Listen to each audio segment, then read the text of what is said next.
Hello YouTube, it's Shu7tle here. We're going to be talking about the Prydwen tier list today. Like and subscribe if you like more of this kind of content. And comment down below for any suggestions for any future videos.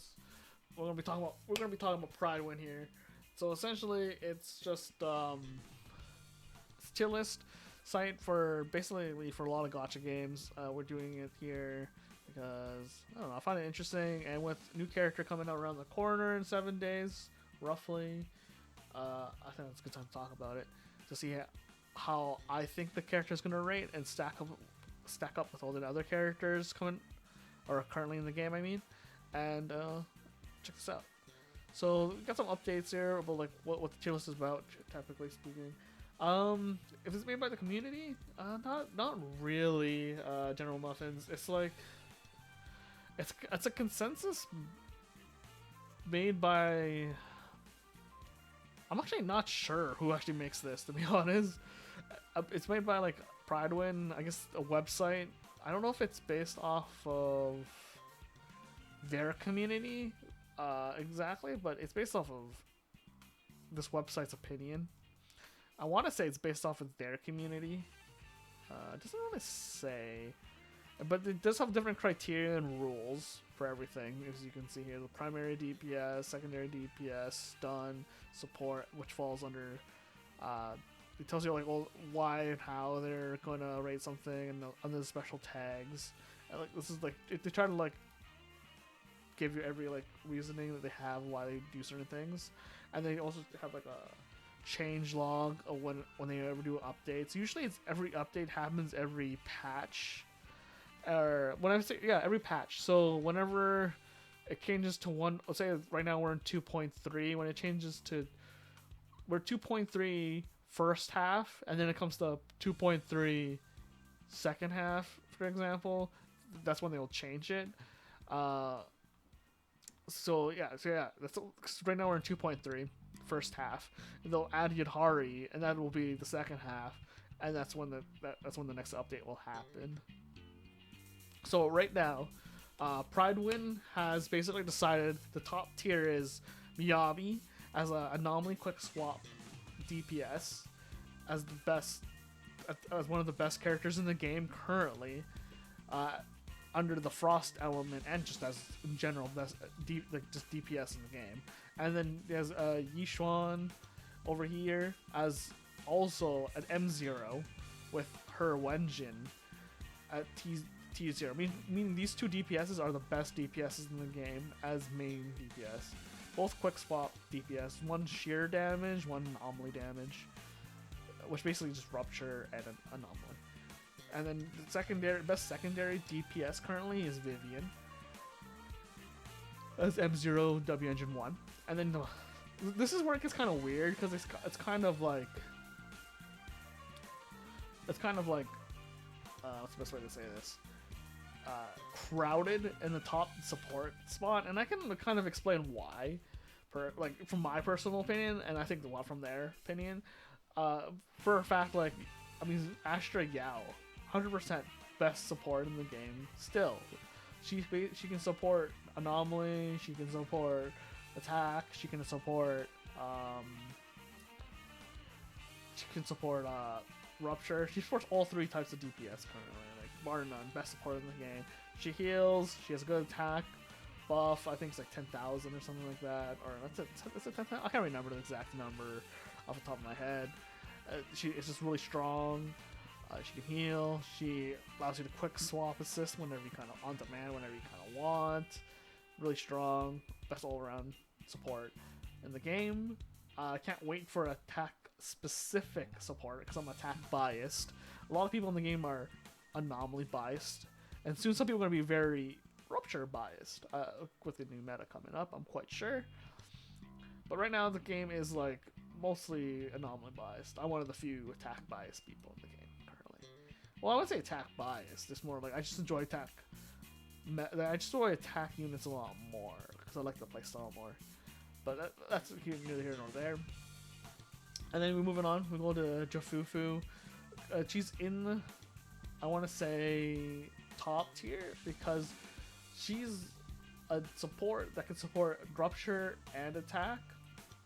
I mean, you could technically play her with an anomaly if you really wanted to,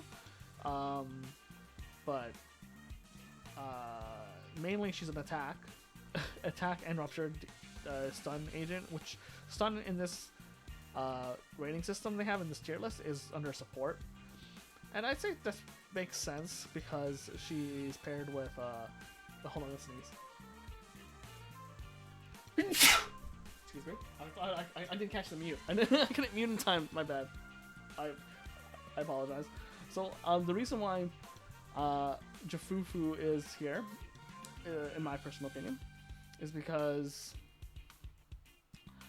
she does support attack and rupture, but mostly because she supports rupture, and her best in slot teammate right now is Yishuan, and her benefits to Yishuan is very good because Yishuan likes to ult, and she has 2 ults, so the more she can ult, the better it is for Yishuan. And then you have, I mean, she also does some other stuff, but I think it's mainly because she is able to help Yishuan ult more often, and it allows Yishuan to have more field time because Yishuan is definitely a field hog. And then you have Lighter. I don't know if he should technically be up there, especially you see like these eyeballs they have at the top here. It means that Miyabi and Lighter are kind of on this watch list.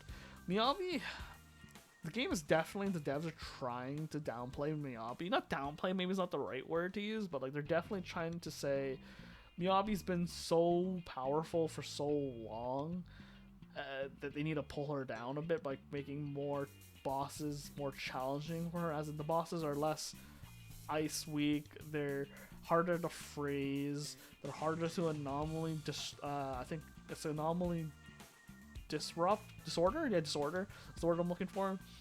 So like they're trying to make it definitely harder for Miyabi to like just wreck house. And the problem with, I would say this, most people that play Miyabi, she doesn't really bring anything to the table except for just a ton of DPS. A ton of DPS, and she freezes the enemy. So like, and she's easy to play. But, because she has like two parries, and her dodge is pretty insane. Because she can long dodge, and then the long dodge basically moves you across the map. The stage, like if this was the stage, and you were here on my left hand, and this is my right hand, you could just teleport to my right hand. Because that's how far it was. It was just this large jump. She was just like flash stepping all the way across the map, which is insane. And then Lighter. The reason why Lighter is being doing bad is because like there's no fire. Lighter is really good when there's a fire and or ice weak boss, but also if he has a strong fire or ice DPS. And there hasn't been too many fire / ice DPSs that have been really strong, and he takes up some field time, which can be annoying for some characters. And the other thing is, he's kind of one of those older school stuns where he does take a bit of field time. Like he does, I'm not saying it's a ton of field time, but it's definitely enough where I can see that could be a problem for some DPSs if they are trying to eke out that damage. But yeah, there hasn't been too many fire and or ice weak bosses recently. But I think he will be still relevant. It's just I don't know if he should be tier 0. He should be in his own category. In my personal opinion, there should be like a 4th category. It'd be like niche pickup, because he's definitely a niche character. He's not really a generalist character. He's not just a character you can just slap into a team and it'll be good. It's like he's good in specifically like 2 situations. There's 2 situations he's good in, and one of them is like really good, and the other one's like god tier. Because it's like if he's on a fire weakness boss with a fire DPS, it's gonna be insane. The damage is gonna be insane. But if it's an ice DPS with an ice weakness with him, it's not. I'm not saying it's not as good, but it's still good. It's just not as crazy as you would think it would be. And then you have Lucia over here. Lucia is a new support for Rupture. She's S class simply because right now Yishuan is it's S class. like not when I say S class, but like tier 1, tier 0. I mean, she's tier 0 because each one's tier 0, and Lucia is definitely by the definition solely a rupture support. I mean, maybe you can pull it off with an attack DPS support with Lucia, but I wouldn't try it. I wouldn't recommend it. You could maybe pull it off, but it would be you would have there's some better options. Like you could definitely just use Nicole. You can use Rena. You can use Lucy. Even like there's definitely some options, and you can use like Astra, right? There's some just better options than just using Lucia for that. And I think Lucia will have a lot to give once there's more rupture agents coming. And then we have Yuzaha right over here. Yuzaha is really strong. Like, surprisingly, she's more flexible than what people might think. She's an Aftershock anomaly support, but I would even say Lucia's Aftershock support, to be honest. But the big thing here with Yuzaha, which I think she's more flexible than Lucia, because she actually can technically buff attack agents. Technically speaking, attack agents kind of do like some of her buffs. It's not like it's a big deal, but she's not super specific like Lucia. Yuzaha can be used with attack and anomaly. Just it won't be as great with the attack, and she's really strong with her buff. I can't read on the top of my head with her buff. I can look it up, but I'm quite sure we all know who it does. Like we all have a pretty good idea what she does, and it's just really strong. I think Lucia, Astra Yao, and Yuzaha, and Jafufu are pretty much justified to be up here. Pretty justified. I'd even move up, to be honest, Trigger into tier 0, personally. We'll get to that. Everyone here, except for Lighter, I pretty much agree with. Lighter can move down to 0.5, in my personal opinion, just because, I mean, I think they kind of agree with me on this one. Just because he's still really strong, it's just, I just think he can move down. And Miyabi, I think she's still super strong. I don't think she's going away anytime soon, but I can see them considering her moving to 0.5 now, but like, I'd wait maybe a couple more patches before moving her down. Later, for sure, I would move down to 0.5. So moving on to 0.5, we have Alice, which of course anomaly, quick swap, DPS. 100% agree with this. She's super strong. I wanted to get her, but it was kind of just unlucky. Just didn't get her in time. But she's super strong. She pretty much plays like Miyabi. There's a little less drawbacks to Alice compared to Miyabi. Of course, she doesn't do as much damage as Miyabi, I think. And she probably doesn't carry as many teams as Miyabi. But Alice, as long as you meet a few conditions, as long as it's not like a physical resistant boss, I think you're 5's neutral, and you're pretty much wreck phase. There's not much stopping in Alice, and her conditions to activate her long hold skill, where she does the symmetric, the star. It's just game over. Like that thing you only need like 3 charges. It's super strong. And she's super easy to use, super versatile. And even at M0 with the Wenjin, I think there's not much people can do about it. And then obviously Soldier Ambi, my favorite character in the game currently. Probably just behind Soldier 11. But Soldier Ambi, it's very clear that she's super strong. Like I would even say she might be tier 0, honestly. But that's only with her full team. She's only tier 0 with the caveat of, hey, do you have Ambi, Orphe, Trigger? If you have Ambi, Orphe, Trigger, then yeah, she's this team. That team, all 3 of those units together, that is like a tier 0 team. Just individually, maybe not, but like together they are for sure. And she's super strong with this new Silver Star mechanic that they changed, and then they gave her more iframe, so she's super strong right now. Evelyn, I have heard people say that she's super strong paired up with the Evelyn, Astra Yao, and Lighter team. Part of my line, or I guess you can put Trigger there too, and they can with those what are those two combinations you can use? She's super strong. She is on the harder side to use, I would say, but not super hard. I don't know anyone complaining that she's hard, but like you can definitely eke out Miyabi levels of damage for sure with Evelyn. She's not like too crazy, not too hard to use in my personal opinion. You have to, like some chain breaking stuff you have to do, but like that's not too bad, honestly.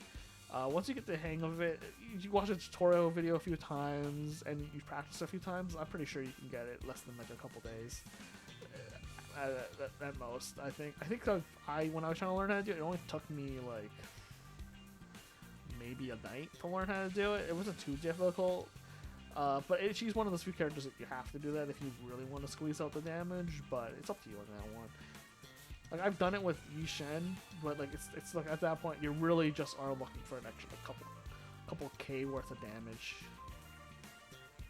And then your Seed, I think Seed's in the right spot. It's pretty appropriate.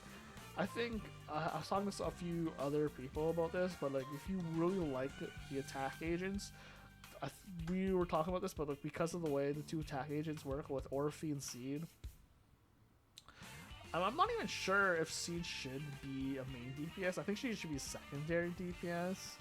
Because, technically speaking, if you played Orphe, Seed, Trigger, realistically speaking, you're juggling between all three of them. None of them are really the main DPS in that composition. Technically speaking, because you're just juggling through, like, their EX bar to see, like, how quickly you can swap them out, basically, and balance out the buffs. So basically, like, you would swap in Seed to get the attack buff, which is like 1,000 attack or something, which is pretty crazy. And you'll then go to Orphe, which you debuff the boss so you can do more damage through the defense, and then you do more defense shred with Trigger. It's pretty insane. Oh, General Muffins are asking if Eve is pretty good. Eve is really strong. Like, if you could play her very well, she's super strong.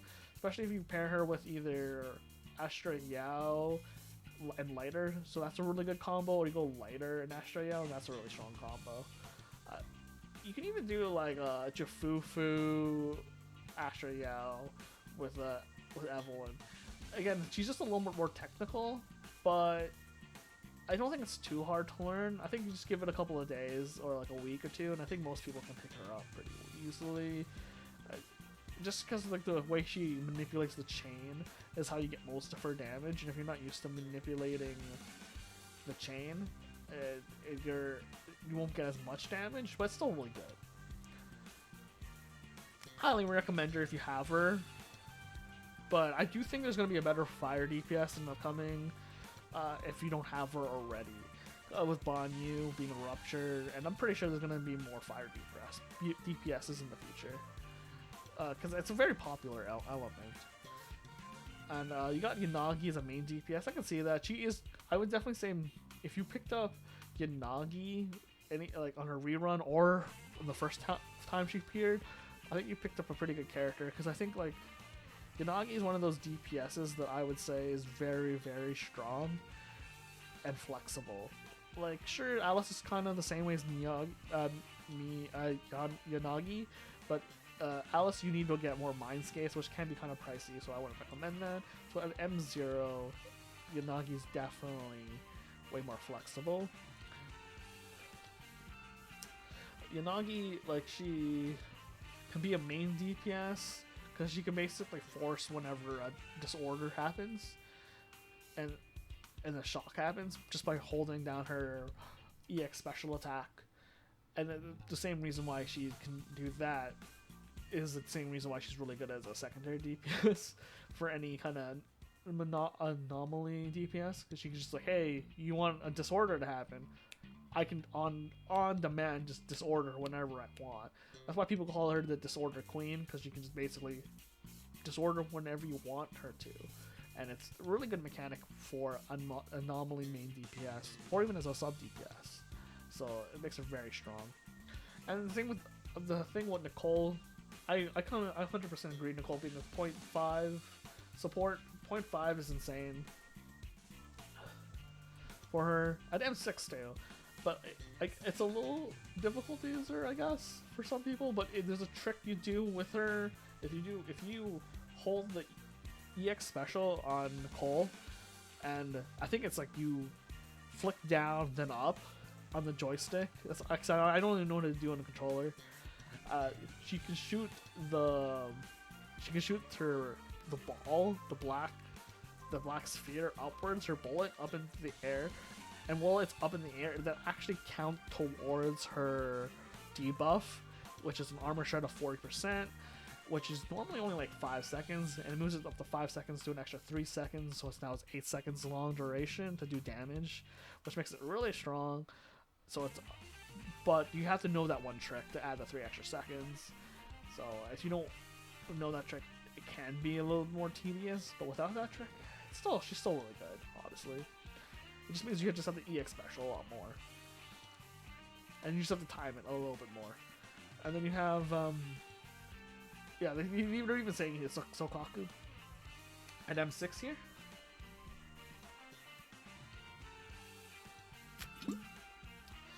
With Sokaku at M6, you're basically like Sokaku M6 as Miyabi partner. It means you're doing like Freedom Blues on Sokaku.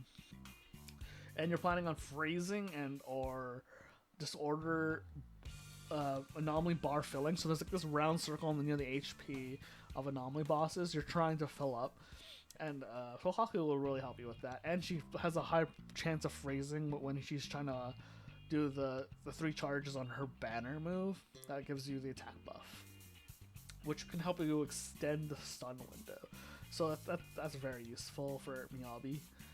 And currently how people play Miyabi. And come on, it's Trigger. There's not much to say there. She has a defense shred, super strong.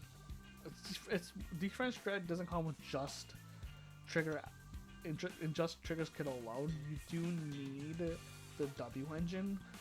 But besides that, Trigger's like probably one of the better characters. She basically does what Nicole does, but with less of a worry of a timer is the best way to say it. And yeah, like you don't have to worry about the 8 second thing, and you don't have to worry about doing that little trick shot thing, which is not that too hard to do, but you don't have to worry about it as much. And she basically does the same thing. There's just less upkeep needed. Not much to say there. Just a fully deserving spot at 0.5. I would even go far to say she probably deserves to be in tier 0, to be honest.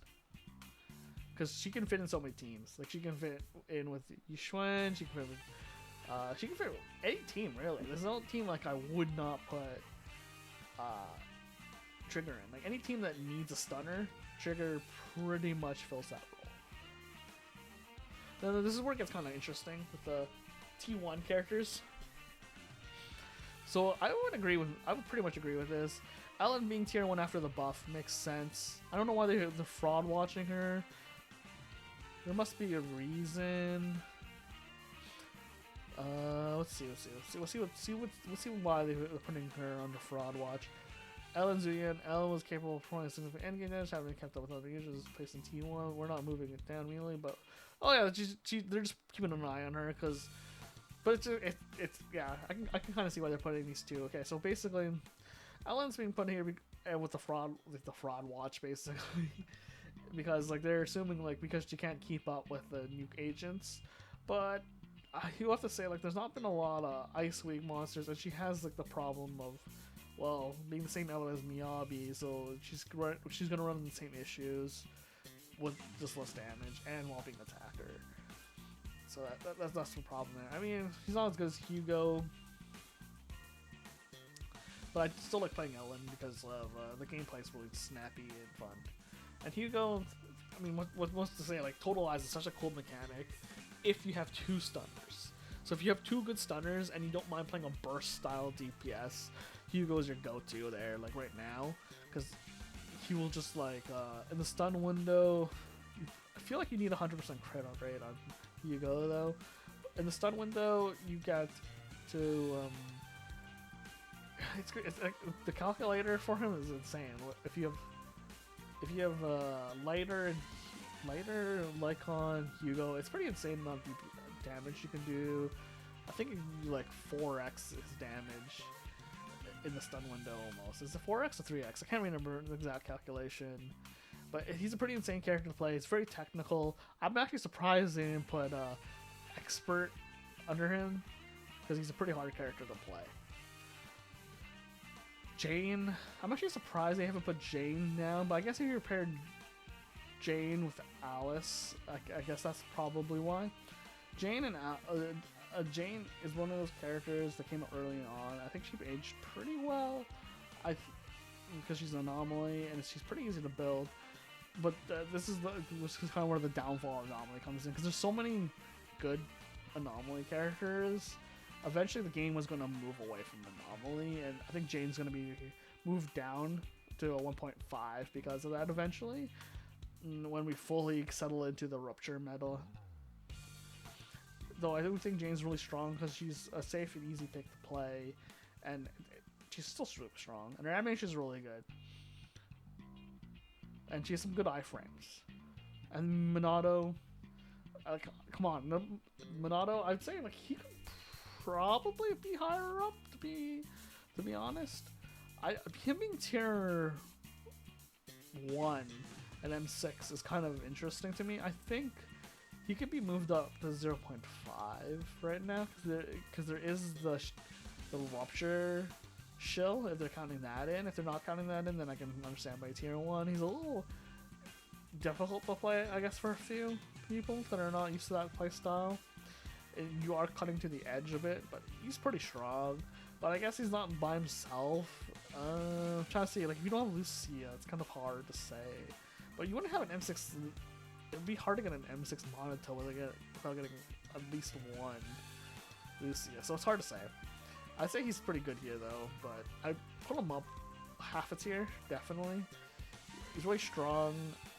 Can't much else to say. Like, he's just super strong, super snappy, and he's Rupture. Like, and he's gonna get shielded more often.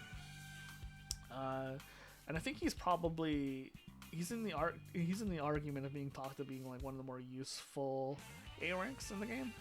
And we already talked about 3 of the best A ranks already. Like, I think there's only like 5 good A ranks. We will talk about this some other time maybe, but I can mention this here. Piper is also one of those top 5 A ranks in the game, in my personal opinion. She's been super relevant since day 1. She's super easy to play, super easy to pick up. It really is just you basically get a whole bunch of fill up her EX bar and just hold the EX skill, and she just spins. She just spins the win, like, and she just pops those disorders and assaults like crazy. I think she's super easy to play, super fun, and I mean, what else to say? Like, she's super great value. If you have an M6 Piper and not using her and you're hurting for a character, I don't know what you're doing. She's carried plenty of teams to finish endgame content, no problem. Zuyan, again, burst DPS. She's aged pretty well over time. She doesn't even have a buff yet, to be honest. I'm surprised she hasn't gotten a buff. If she just had a better stunner, even though her best in slot stunner is Chingy, she just needs a better stunner. But if there was a Chingy buff with a Zuyan buff, she'd clearly just be way better than she currently is.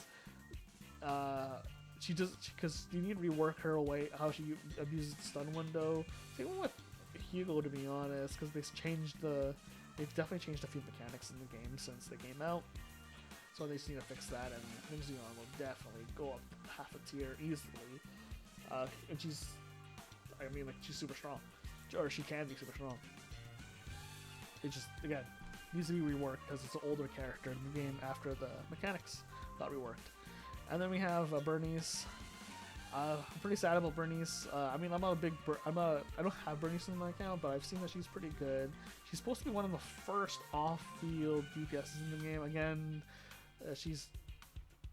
you know, it happens, right? Like, characters get reworked, mechanics get reworked, and she was one of those characters that didn't get reworked yet after mechanic got changed.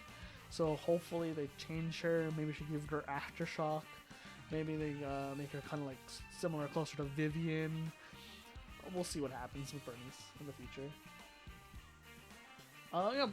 General weapons. Yeah, Bernice and Jane do work well together. But if I was gonna pair two anomalies together from the same era, I'd be Piper and Jane would be pretty good. Or if we want to talk about future characters, it'd be Alice. Bernice has the problem with Jane and Bernice is they're from the old era. Jane can still technically work in the current era. Bernice, she's a little clunky at this point, I would say. She's a little harder to use. And it was when quick swapping was just not a thing yet. So if they rework Jane and Bernice to fit the quick swapping techniques a little bit more, or maybe even make Jane more field time hungry and Bernice more off-field playable, I think like a Vivian. If Bernice can play more like Vivian, I'd say Bernice would be in a pretty good spot. I wouldn't be surprised if they move Bernice to a 1.5 in the future, but I think she's still pretty good. And there's people who use Bernice as crit niece. I've seen that build a few times, and I'd say it's really strong, but it's not something I would not tell people to do. Because it's definitely a harder build to play. And getting those kind of discs is hard. Moving on to the sport here, and tier 1 here, we have Lycon. I think Lycon will probably move down to 1.5 soon, because the only reason why he's still here is because of Miyabi, to be honest. Yeah, mostly because of Miyabi. He's not that great of a stunner. He's an on-field stunner, which people use as an off-field stunner currently, where you just put him on whenever he has enough EX special, so that he could ice resistance shred. But he's supposed to be an on-field stunner, I'm quite sure. Because the way he builds up meter for the stun is that you have to hold down his basic attack for like 2 to 3 seconds and then let it go, and then he'll do like a spin kick, and then you do it again and does another spin kick. If you hold it for 3 seconds and then another 3 seconds. But his stun, he can stun pretty quickly, but again, he does take up a lot of field time. So I do think he would be knocked out at 1.5 as soon as there's another ice stunner. Or more stunners in the game, because currently I think there's 3 stunners with the 3 supports. Yeah, there's not too many other S-class stunners. I mean, there's 4. There's 4 Chingy, right? So, and I think Chingy will get a rework eventually, because again, Lycan and Chingy here are just kind of from the old era, so they are a little different. They would need a little bit of a rework to work with the new stun mechanics in the game, which I think they will. I mean, I will definitely say the ZZZ devs have been definitely trying to fix and look into more. I don't know when they'll check into it, but there has been a good pattern that they have been reworking some agents. So I'll definitely would look forward to their rework on Lycan and Chingy, or at the very least Chingy, because Chingy really needs it. Chingy's Zuyan's best partner, and if Chingy can get like some sort of rework that helps Zuyan, that would be very appreciated. Because Chingy definitely needs it, because the stun wheel is totally different now. And she's one of those unique stunners that we don't see a lot, because we have I would say this right now, we have 2 Aftershock stunners. Basically, you just do like a couple of things on them. I like to call homework, where you do like an EX special, and or you build up the EX special and then EX special and then pull off, and then you have a quick swap DPS like lighter, which will like basically you just stun really quick as quickly as possible, and then you EX special, and then you just get off of that character, and then you go back and you do it again once you have a stun window.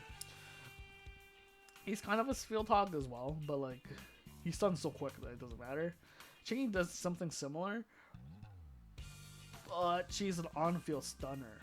If they upgraded her damage on her, because like you actually have to be on her more than you're on Zuyan, because Chingy will be on field like 90% of the time, and then the 10% of the time or 5% of the time you're on Zuyan trying to like just burst out. You're just trying to like just unload everything in that stun window, like everything, like your ultimate, your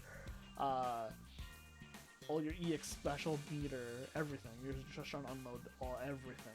So I think if they fix her, Zuyan might be fixed at the same time. Who knows though? Maybe give Zuyan 2 ultimates, just kind of like Yishin. Who knows though? I don't know what they'll do there. But they definitely need to change these 2 characters for sure, because these 2 characters were really fun. I was kind of jealous of people that got Zuyan and Chingy when they first came out, because dang, that was a good combo.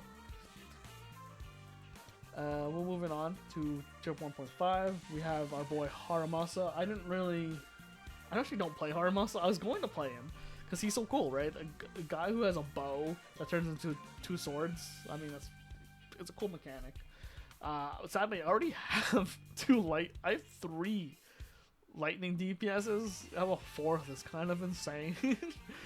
Also, I do think he kind of needs a rework a little bit, just kind of like Zuyan and Hugo. Just because, again, he's from that old era. Even though I know Ellen and Jane are kind of from that old era, it's just like Jane still kind of works, Ellen still kind of works. Ellen just needs a better stunner and a better support. That's all Ellen kind of really needs at this point. If she just has a better stunner and a better support, I think she's fine. She just needs an ice dedicated support, ice attacker dedicated support, and an ice stunner support that's dedicated to attack DPS, which I don't know how that would look, but I definitely can see it. And then she would be a lot better. But right now, she just doesn't have it. What I think Haramasa needs, Haramasa already has a Chingy, but Chingy needs a rework. But the problem with Haramasa is that he's definitely one of those ones that need an expert tier tag, which he does, because he's especially with Hugo. These 3 definitely need expert tier because they're like they're a burst DPS. They should really say burst DPS under here, where like all your damage is gonna come from that burst window when you stun.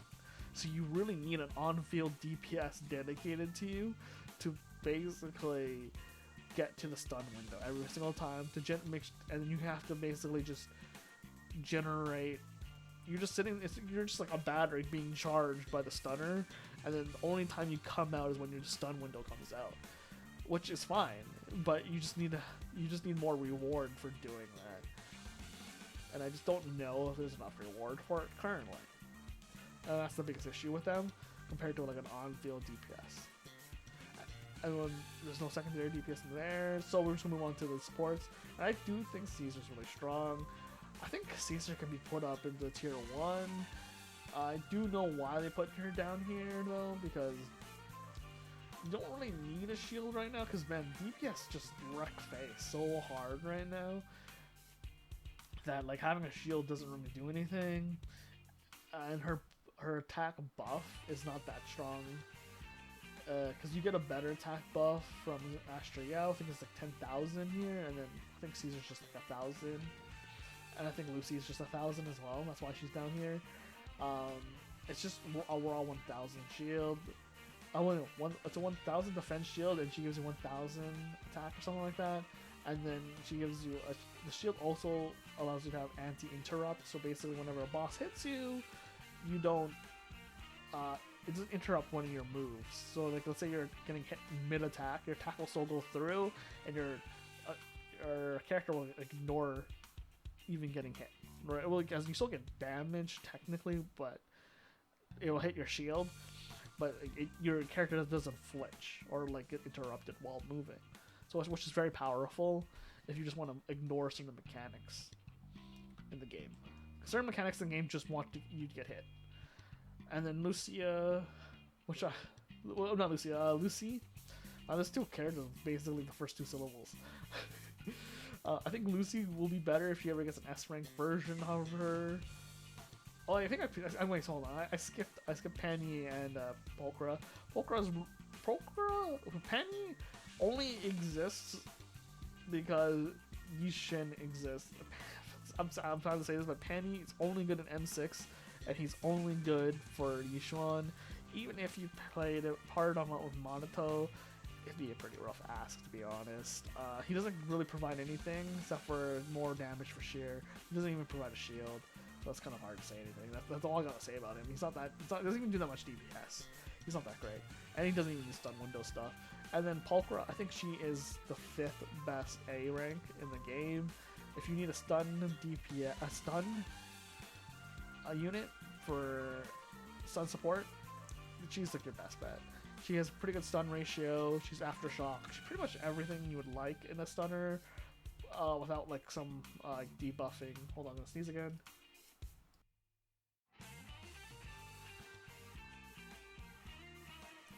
Yeah, Pulchra has like pretty much everything you would want in a stunner, except for without a debuff or a buff. She just yeah, thank you, General Wilkins. Yeah, so yeah, she basically has everything you would want. She's a good stunner, good stun timing and everything.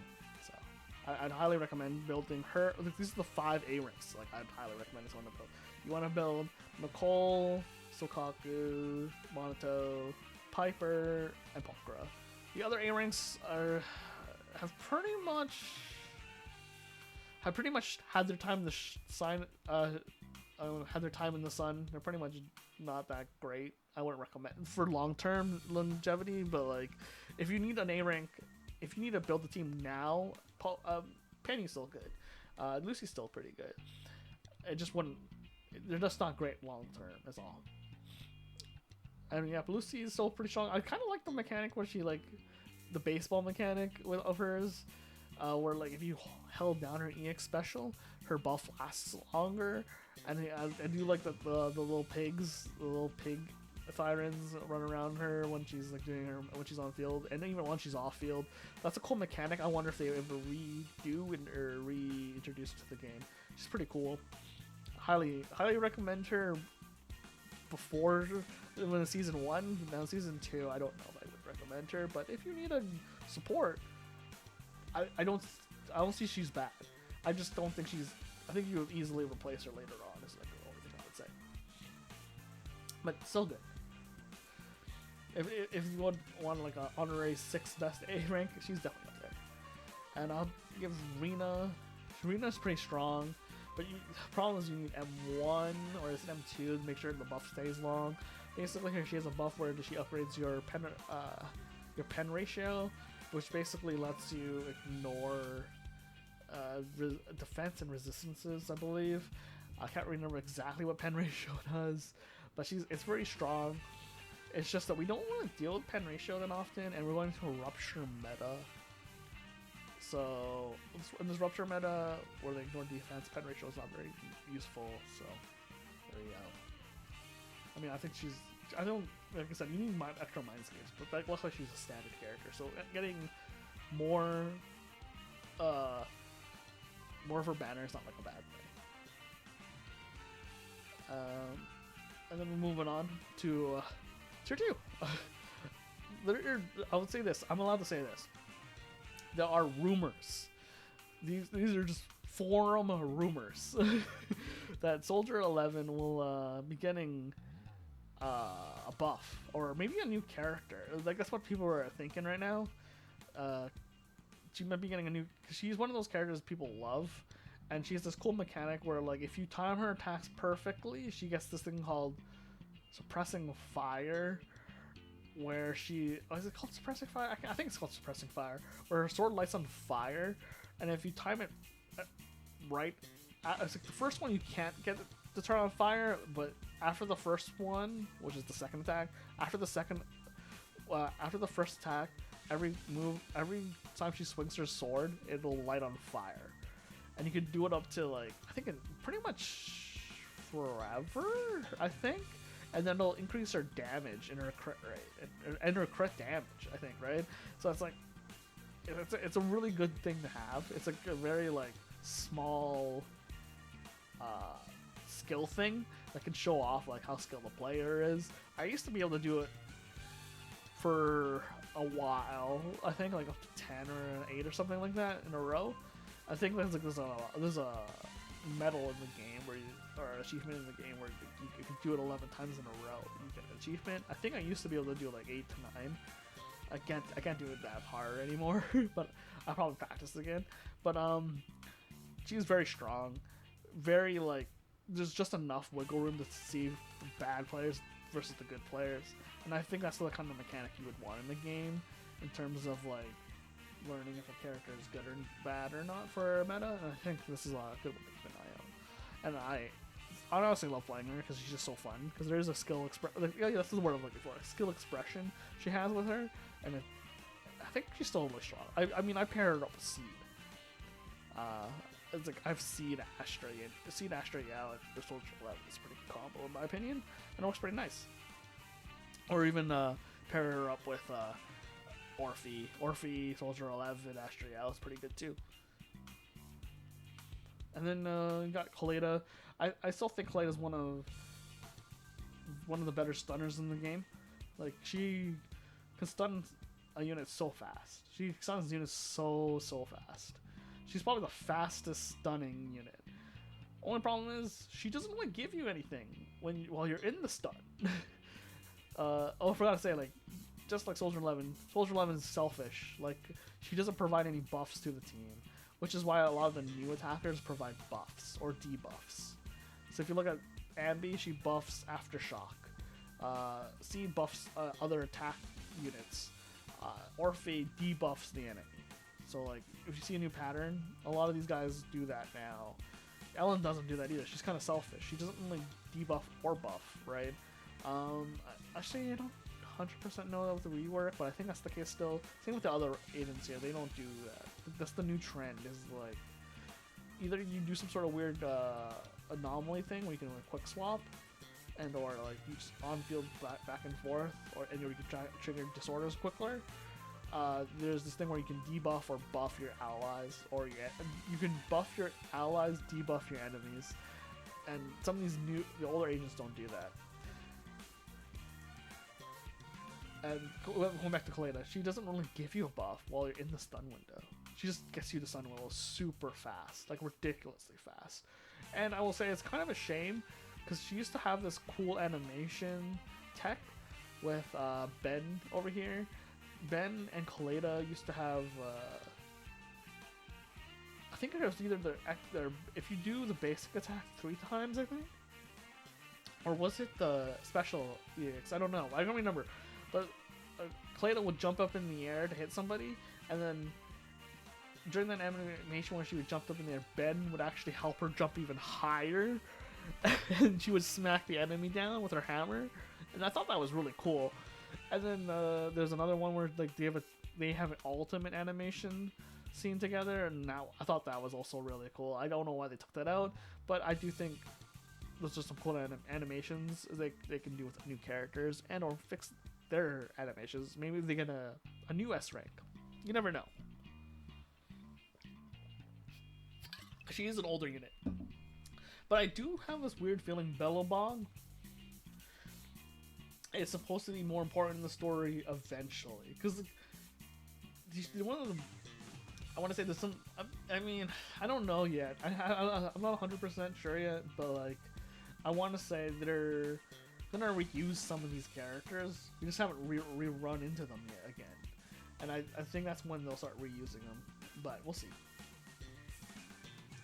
Which is why I kind of like the reworks, because they give the character a chance to do something else in the story. And then moving on to the niche characters. Oh geez, these guys, I'll have to personally say I barely know how to use some of these characters, because yeah, I don't know. Like I know how to use Corrin, I know how to use Billy, I know how to use Nekomata, but Anton, I've heard how to use him. Grace, I've heard how to use him. Seth, I've used him, and then Andy and Ben. Yeah, so I don't want to talk too much about these guys, but I have seen a guy do crazy damage with Anton. Anton again, I heard there is a bug in his kit where he could 4 times his damage. Or was it more than that? I can't remember. But there's a bug in his kit where one of his moves gets a 4 times multiplier, which is kind of insane. Like, it's kind of insane. And I've seen it once. I've seen a YouTube video of this Korean guy doing it, and I can't pull that off. That's why I'm like, it should be like an asterisk saying if you are expert tier, he can be 0.5. But like, I can't do that shit. And I have the same thing with Billy. He's like, well, I'm not that good. I've seen people clear content on an M6 Billy with like a Sanby M5 engine clear crazy content. I'm like, or I don't know, I've seen people who are way better than me clearly just like mechanically gifted gods out here rolling around with Anton and Lily just clearing content, and I can't do that. I'll admit it. I'll tell you when I'm outmatched. These guys are monsters, like absolute monsters on Billy and Anton. I can't do that shit. But yeah, Grace is pretty low. Grace is super low. Mr. Muffins, General Muffins. Corrin, she's kind of similar to Piper in terms of playstyle. She's a hold down EX special, and she like buzzsaw people to death. And she's pretty strong. I'm actually looking forward to when these two agents get S-class reworks, but we'll see if that ever happens. And I don't know if Corrin has anything crazy, because I haven't seen any Corrin mains do anything crazy, but I've seen crazy things for these two guys. The girls, for some reason, love Billy and Anton, so I have nothing else to say about that. And they're crazy good. And then you got Nekomata. Never met a Nekomata main. I've met a lot of Soldier 11 mains, but never met a Nekomata main. I heard some people were trying her out, but I heard she's strong. I just never really got into playing her. But seeing a tier 3, I can see that. Not much to say there, really. There's not much to say about Nekomata being tier 3. Yeah. Except for the memes, really. Grace being tier 3. So, tier 3 Grace. Yeah, she's kind of low. And I agree with that. With a lot of people are saying. The problem with Grace is she kind of suffers about being an old character. Like, she's like one of the founding characters of the game. And that's just the issue. She just doesn't have any of the new stuff a lot of the anomaly players are playing with anymore. And she's kind of... she's not off field and she's not on the field. It's hard to explain. She's kind of like a burst DPS, I guess, but like, I don't know. I don't know how to... I've heard people play with her a lot, and I know a lot of people, some people who main her, but I just don't understand what you do, I guess. I guess they swap her and Yanagi on the field with a Yuzuha. Maybe that works out. Maybe with Seth. Maybe I don't. I really don't know. Like that's what I'm saying. These are niche characters. I have no idea how to use some of these. Like I just none. But I have heard people use her. But I think she just needs a rework, because again, she's one of those older characters that not a lot of people know how to play. Kind of like Nekomata and Soldier 11, along with some of the older characters. Even though the game is only just a year old. But I'm pretty sure they'll revisit her, because I just think it's some of these older characters. I think we'll meet them again once we're in New Eridu proper, because we're kind of on the outskirts of New Eridu, so I'm really hoping we'll go back to New Eridu in 3.0 when the game comes out. I mean, in Season 3, when we get there. We're just still in the boonies.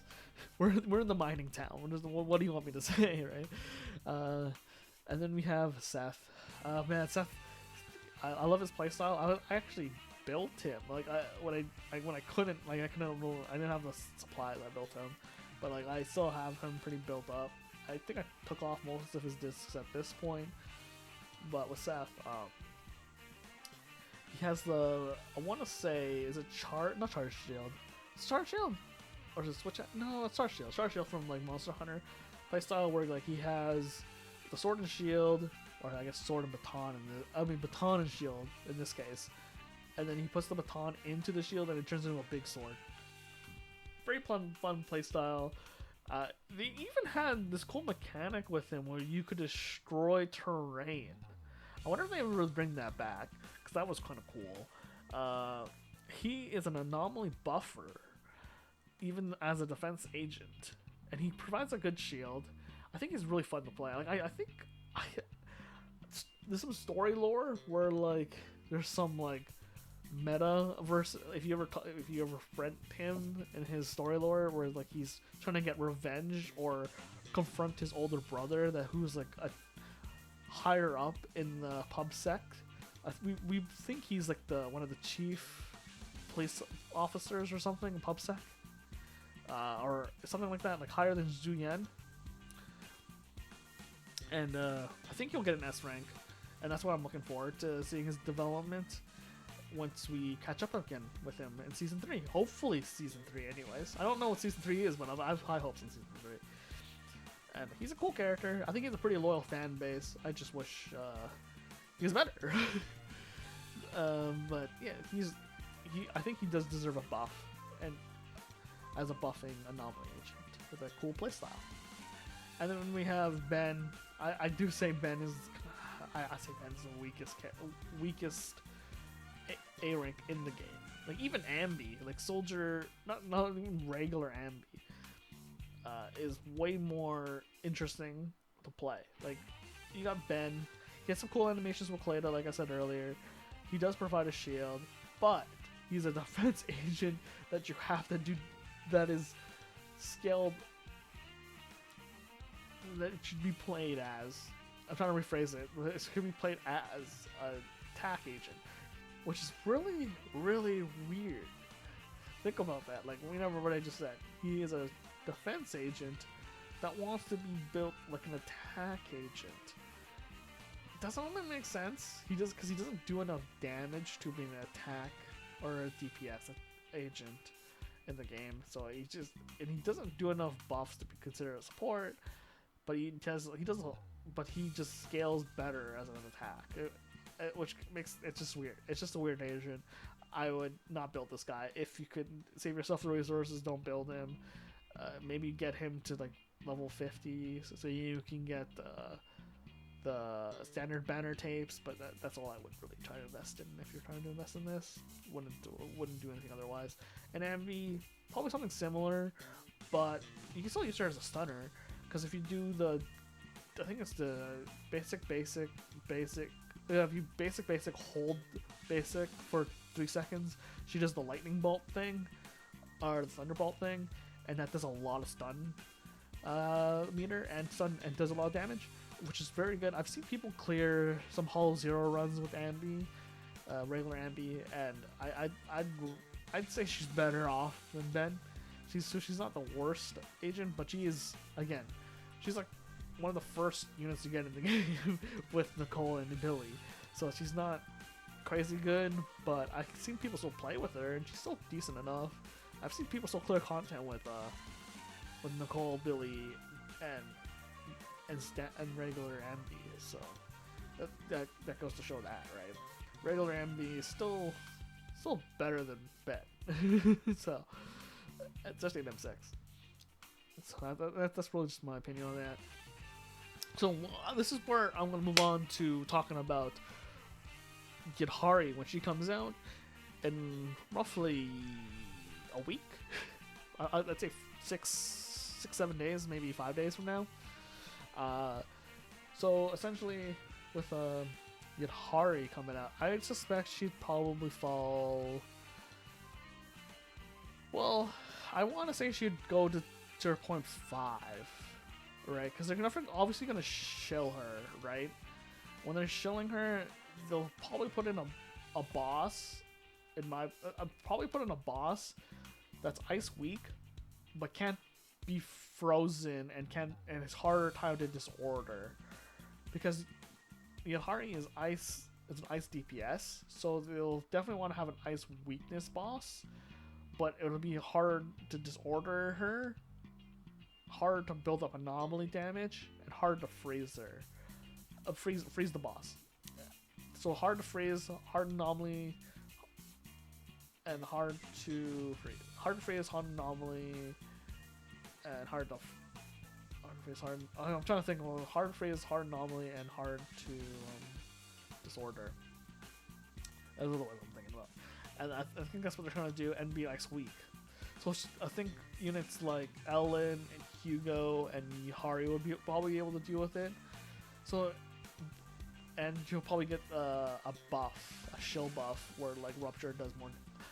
Rupture ice DPS does more damage to this during this boss fight. Kind of buff. That's probably what will happen, and that's why she'll be in tier 0.5, but I think she'll land somewhere around tier 1, to be honest, because there's,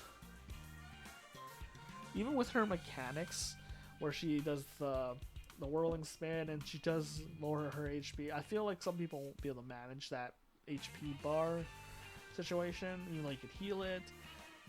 And I don't think people will be able to time that. I mean, there's a lot to manage, and so I don't know how they're gonna rate her. But I'd say if you tier 0.5 at first, with a chance of being tier 1. And I think tier 1's fine. Like most agents, tier 1 can clear content. No, not a problem. I think tier 2 you can still clear content. Anything tier 2 and up, clear content easy. Niche, you have to be really good at the character. At least that's how I think of it, because that's why it says meta here, right? And this is Apex, right? Like these guys clear content no matter what.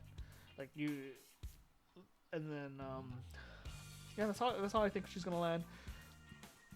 Just 0.5 right here, and then maybe going to tier 1 later on, and then we have Bonnie and Dylan, and I have my suspects with Dylan.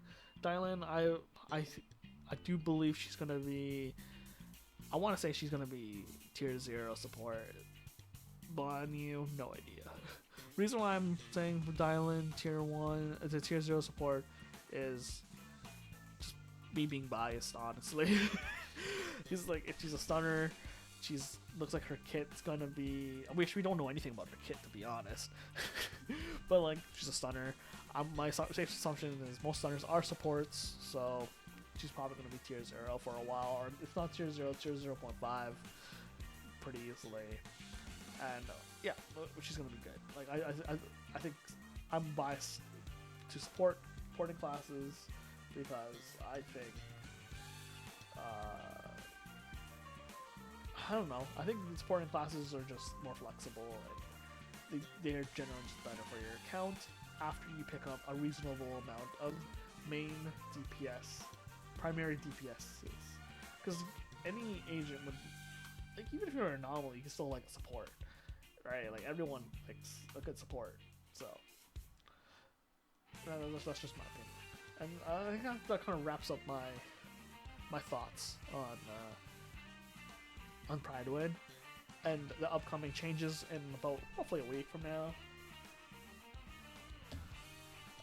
Hopefully that helps anybody trying to decide if they want to pull for Yahari. Like I said, she's gonna be a main DPS, probably 0.5 at 0.5 between 0.5 and tier 1, and I really do think that's a good choice where she's gonna land there.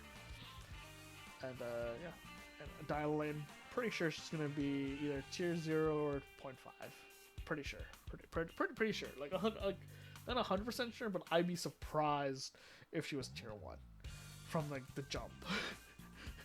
I'd be very surprised if she was tier 1, just because being a support lets you have a little bit more leeway, because as long as you bring something more than damage to the table, which you are obviously going to do as a stunner, because you're not going to do damage. You know, your primary thing as a stunner is not to bring damage to the table. It's what are you buffing, what are you debuffing, and with what are you buffing, what are you debuffing, and how are you going to do it. That's what you bring to the table as a support. Typically speaking, damage is just extra if you're a stunner, which is nice.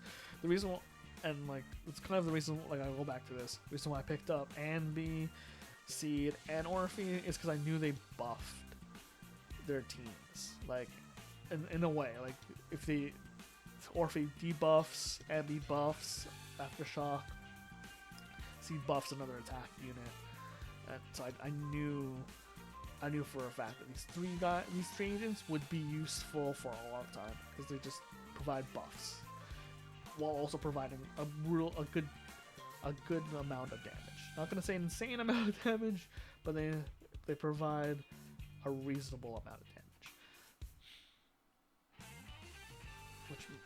Which in tandem with that good amount of damage with that crazy buff that they provide, makes them a good unit. And yeah, that's pretty much wraps my thoughts. And with the future edition with Yahar being added, like and subscribe if you want to see more of this sort of thing, and comment down below for any future video suggestions that you may have. This is Sh7tle checking out.